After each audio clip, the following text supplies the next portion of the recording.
So, kamusta po mga ka-Streetwise? Ako po si Takeru Miyamoto at welcome po sa aking munting channel. So, mga kababayan, galit na galit po itong mga bobong taga-suporta ng mga Duterte kay Senator Rapi Tulfo.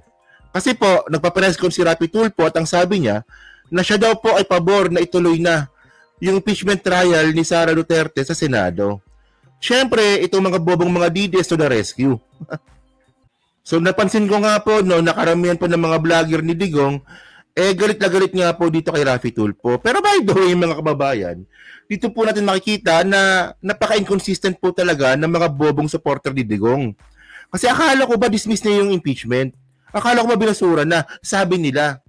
Di ba naalala nyo, di ba, nung binalik nga po ng Senado, yung impeachment complaint sa Congress, so sabi nga po ng mga bobong mga DDS, dismiss na daw.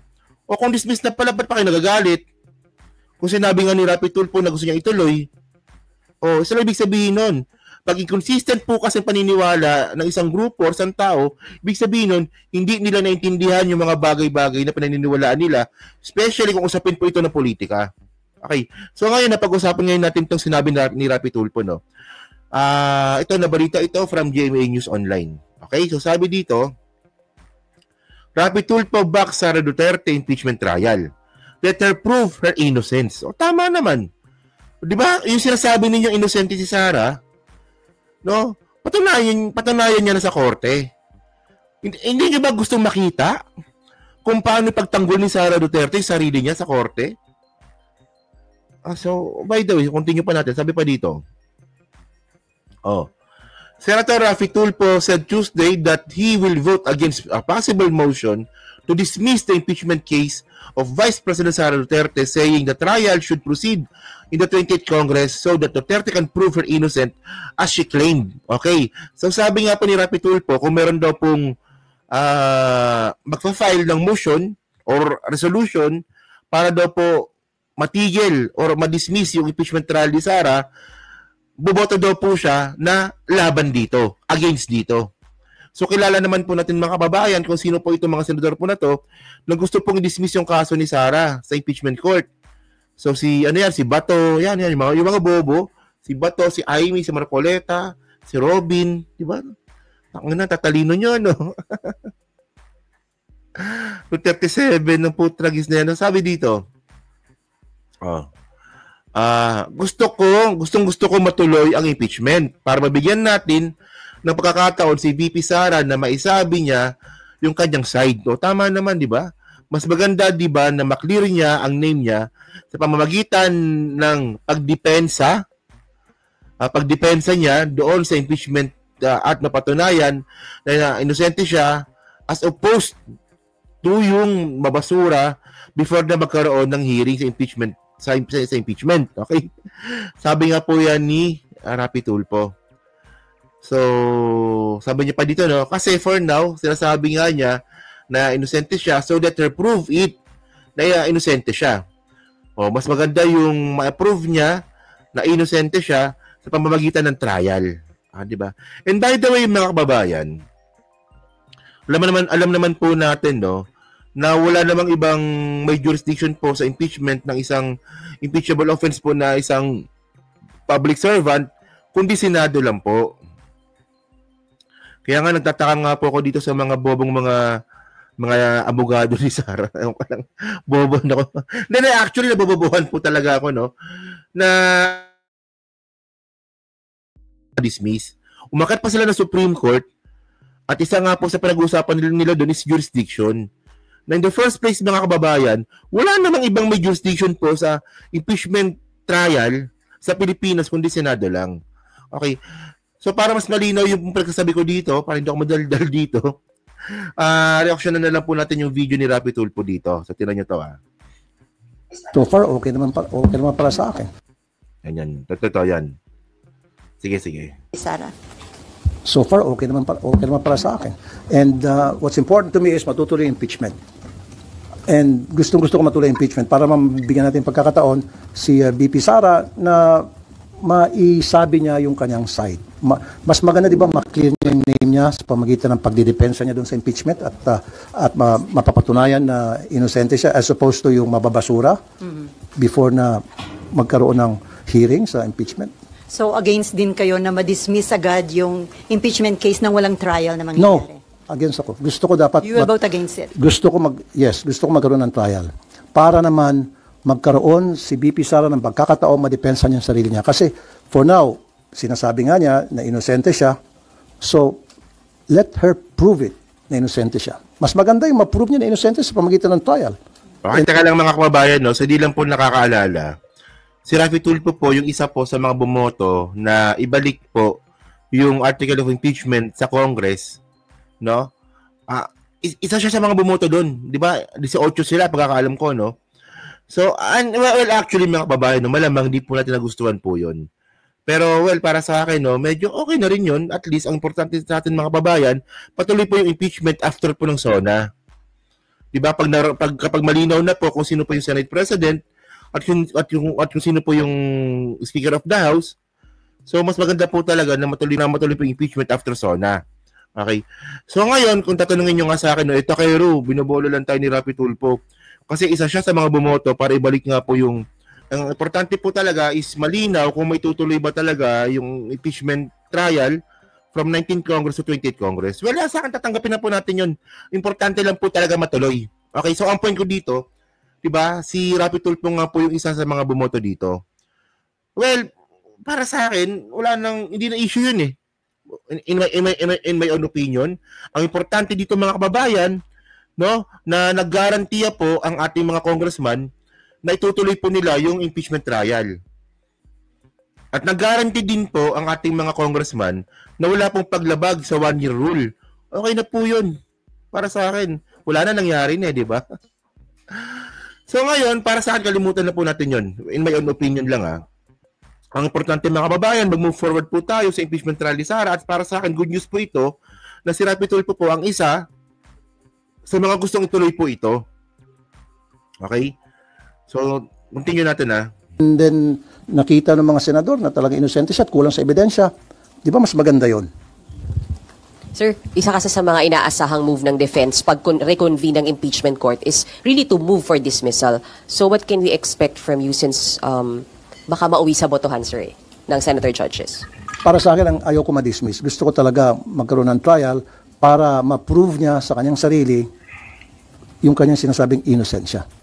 Give her a chance. Give her the day in court. Kasi kung ma-dismiss lang, so paano yung mga allegations against her? Marami mga allegations di ba? O, paano niyo mapuprove yun? Paano niyo masasabi sa taong bayan na inosente siya, na lahat siya ay puro katang-isip lamang kung hindi tayo magkaroon ng trial? Because doon sa trial, doon niya mapuprove yung kanyang innocence. At doon niya mapuprove kung siya ay guilty. Ayan nga, sige nga. Bato. Sige nga. Suntukan niya ako yung Bato. Bato, yan no? Actually, mas malaking point ito Mas may mas may sense ito sinasabi po ni Tulfo kumpara nga po kay Bato. Na kesyo wag lang ituloy yung impeachment trial, gawa-gawa lang yung kaso, na ito ay political harassment lang. Ito mas may point ito kasi tandaan po natin no na yung impeachment, yung article of impeachment po ni Sara Duterte, tad po ng ebidensya yan. O Bato, baka nang ina ka. Gago ka talaga. Nasagutin mo si Tulfo.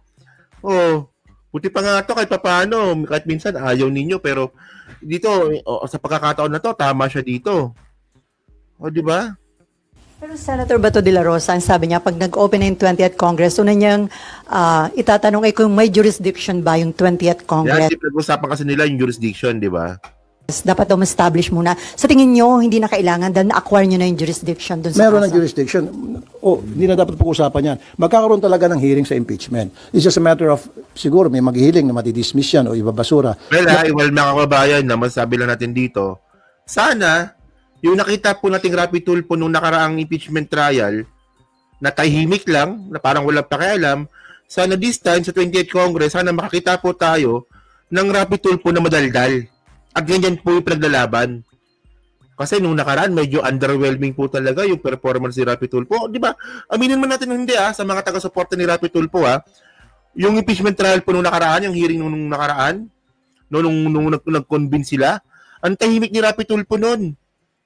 O ngayon, madaldal siya ngayon. Sana, pag natuloy po yung impeachment trial, kapag nakaroon na naman po ng hearing, sana ganyan din po siya kadaldal. Kasi may point naman talaga. May point naman talagang sinasabi niya. Now, I'm not for it. Ang gusto ko magkaroon ng trial para ma-prove again for the nth time, ma-prove ni BP Sara na siya inosente, like what she been saying in And by her... the way, bakit pa pinag-usapan yung jurisdiction? Tandaan po natin mga kababayan na tayo po, meron po tayong 3 branches of government at meron po tayong separation of power. Yun nga lang po, mga kababayan, ang ginawa nga lang po dito ni Sara, inabuso niya po yung separation of power po na yan. Kasi tandaan natin ito para ano lang, simpleng konteksto lang po ito. Meron po tayong 3 branches of government. Di ba? Meron po tayong 3 branches of government, legislative, executive, tsaka judiciary. So yung executive mga kababayan, si PBBM po yun. Siya yung nag-execute ng batas, di ba? Siya nag-execute kung paano papatakbo ng Pilipinas. So wala siya pakialam sa impeachment trial. O dapat ganon. So pangalawa mga kababayan, yung mga senador. Okay? So yung legislative. So ngayon, ang jurisdiction po ng legislative, mga kababayan, gumawa ng batas. Pero base po sa konstitusyon po natin, pag mayroon na pong article of impeachment na galing po sa lower house na parte po ng legislative, wala pong ibang dapat gawin ang upper house na ito nga po yung Senado, kundi magkaroon po ng hearing. Ayun po, jurisdiction po tawag doon. Kasi po, sa kanila po nakamandato po yung jurisdiction. Ngayon, ang ginagawa po ni Sara, ginagamit niya nga po yung pangatlo, yung Supreme Court. Na siya po nag-interpret siya po yung nagtatama sa mga mali ng pag-execute or pag-legislative nga po ng batas. At kasama na rin po dyan yung impeachment. So ang point nga natin dito mga kababayan, delaying tactics lang po talaga yan. Pampagulo lang po yung ginagawa ni Sara. Na in the first place mga ka-streetways, no, yung pagpasa nga po ng review or ng certiorari ni Sara sa jurisdiction nga po ng impeachment court, sa impeachment trial niya nga po sa Senado, pampagulo lang po talaga yun. Kasi po ang ending nito mga ka-streetwise, ako naniniwala po ako dahil wala na pong ibang may jurisdiction po sa kaso ni Sara Duterte sa impeachment, babagsak pa rin po ito sa Senado. Diba? Medyo magulo ba? Pero sana maintindihan nyo lang po, no? So, pero ang malinaw dito mga kababayan, no? Huwag na po natin pag-usapan yung jurisdiction. Kasi po, malinaw naman po talaga na sa Senado po talaga galing yan. Sige. Attorneys and Campo na inosente siya. So, mas maganda na ma-prove niya na inosente sa pamagitan ng trial, sa resulta ng trial, versus madidismiss agad-agad. So, wala siyang pagkakataon na mapakita sa taong bayan na siya ay malinis at yung mga aligasyon ay gawa-gawa lamang. May we know how you are preparing for the impeachment, sir? Are you getting or hiring extra legal minds to advise you? I've been talking to my legis every now and then. In fact, I've been also consulting to some lawyers. In fact, meron pa akong mga konsulta. I'm not gonna tell you their names. Mga former justices ng Sandigan Bayan, may former justice ng Supreme Court na nakausap ko. So I've been talking to some people and asking for their inputs. Bakit, sir? Ba't kinakailangan niyo, sir, na ganun karaming i-consult niyo? Because this is my first time na maka-attend o maging senator judge. Buti pa nga ito, no? First time pa lang pero nagtatanong. Si Bato, first time pero nagtatanga-tangahan. So by the way, mga kababayan, no, huwag po natin kakalimutan, no, na meron na pong 3 impeachment trial po na nangyari po sa Pilipinas. Kay Erap, kay Corona, at saka kay Mercedes Gutierrez. No? Na dyan po sa mga trial po na yan, si Sara lang po talaga yung tanga at gago at gagagaga na ginamit po yung Supreme Court para pigilan po yung impeachment trial. Di ba parang ewan ko ba, no? So well, by the way, palakpakan po natin si Rapi Tulfo, no? Yay! Palakpakan po natin sa napaganda niyang sinabi. Di ba?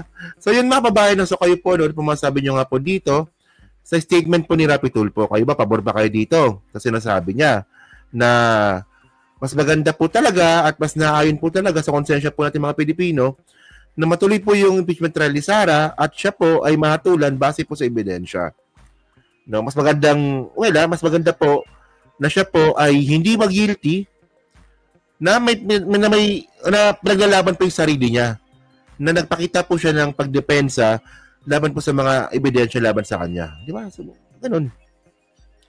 Yan lang, so pa-comment lang po sa baba at binabasa ko pong lahat yan. At syempre dyan po sa Team Replay, pa-like, pa-subscribe. At hindi naman kalabutan impeachment hearing. So dapat I should be... Di pa siya tapos. So, thank you mga ka-Streetwise. Kita na lang ulit tayo sa susunod nating content. So, thank you. Salamat and bye-bye.